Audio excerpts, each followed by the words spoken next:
दोस्तों, अगर आपका भी बैंकों में कामकाज पड़ता रहता है तो आपको ध्यान होना चाहिए, बैंक कर्मचारियों के यूनियन की राष्ट्रव्यापी हड़ताल होने जा रही है। इतने दिन देश भर में बैंक बंद रहेंगे। आइए देखते हैं इन कर्मचारियों की क्या क्या 10 बड़ी मांगे हैं जिसके चलते ये हड़ताल कर रहे हैं। बैंक कर्मचारियों व अधिकारियों ने देश भर के कई राज्यों में अलग अलग जिलों में प्रदर्शन किया, अपनी मांगों को लेकर नारे भी लगाए। और इस बीच अब बैंक कर्मचारी संघ ने ऐलान किया है इसी महीने 24 और 25 मार्च को बैंकों की राष्ट्रव्यापी हड़ताल होगी। क्योंकि IBA के साथ बातचीत में कोई सहमति नहीं बनी है, तो अब कर्मचारियों ने अपनी हड़ताल का फाइनल ऐलान कर दिया है। आपने इंटरनेट पर कई जगहों पर ये पोस्टर देखे होंगे। United forum of bank unions के आह्वान पर 5 दिवसीय बैंकिंग सप्ताह और अन्य कई मांगों को लेकर 24-25 मार्च को राष्ट्रव्यापी बैंक हड़ताल का आह्वान किया है। मध्य प्रदेश, राजस्थान, उत्तर प्रदेश समेत देश भर के राज्यों में बैंक कर्मचारी ये हड़ताल की घोषणा की है। NCBI के महासचिव की तरफ से भी ये जानकारी दी गई। NCBI यानी national confederation of bank employees के महासचिव L चंद्रशेखर ने कहा कि कई सारे प्रमुख मुद्दों पर अभी तक भी सरकार से कोई समाधान नहीं निकला है। और वहीं UFBA जो कि 9 बैंक कर्मचारी संघों का एक निकाय है,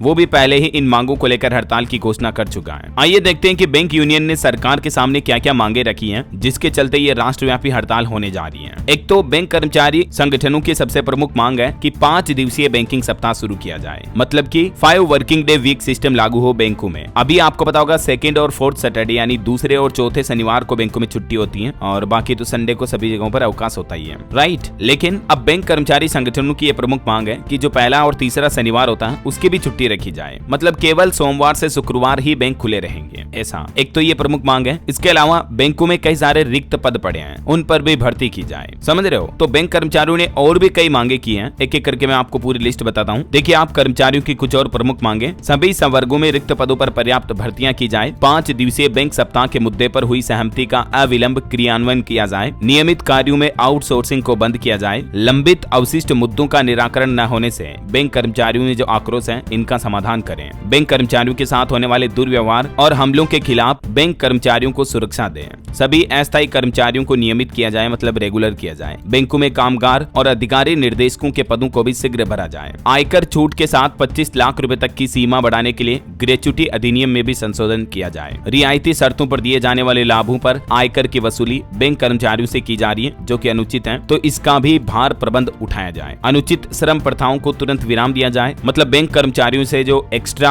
अतिरिक्त काम करवाया जाता है तो उस पर लगाम लगाई जाए। ऐसा पेंशन अपडेशन एवं पेंशन योजना में भी सुधार होना चाहिए। DA यानी महंगाई भत्ते से जुड़ी परिभाषित लाभ पेंशन में शामिल होने का विकल्प दें। IDBI बैंक में कम से कम 51% इक्विटी पूंजी बनाए रखो। PLI योजना में सुधार करो और बैंक कर्मचारियों एवं अधिकारियों के बीच विभाजन, भेदभाव पैदा करने वाले DFS के निर्देशों को वापस लो। IBA के पास लंबित अवशिष्ट मुद्दों का समाधान करो और UFBA के मुद्दों का भी समाधान किया जाए। ये IBA और UFBA बैंक कर्मचारी यूनियन के ही संगठन है, अलग अलग संघ है, मतलब समझ रहे हो। तो ये लगभग 10, 12, 15 कुछ बड़ी मांगे हैं। इन मांगों को लेकर बैंक कर्मचारी हड़ताल का आह्वान किए हैं। उम्मीद है कि सरकार हड़ताल से पहले ही या तो इन बैंक कर्मचारियों की बातें सुने और इनका कोई समाधान निकाले, या फिर आगे देखते हैं इस पर और क्या अपडेट आता है। जो भी खबरें आएंगी मैं आपको बताता रहूंगा इसी चैनल DLS न्यूज के माध्यम से। बिल्कुल जुड़े रहेगा आप मेरे साथ। चैनल को सब्सक्राइब करके बेल आइकन जरूर दबा देना और इस वीडियो पर एक लाइक और शेयर भी कर देना ताकि आपको रोजाना की ताजा खबरें, महत्वपूर्ण मुख्य समाचार, काम के न्यूज अपडेट सबसे पहले आपके मोबाइल पर मिलते रहेंगे। और हाँ, आप मुझे कमेंट करके बताइए दोस्तों की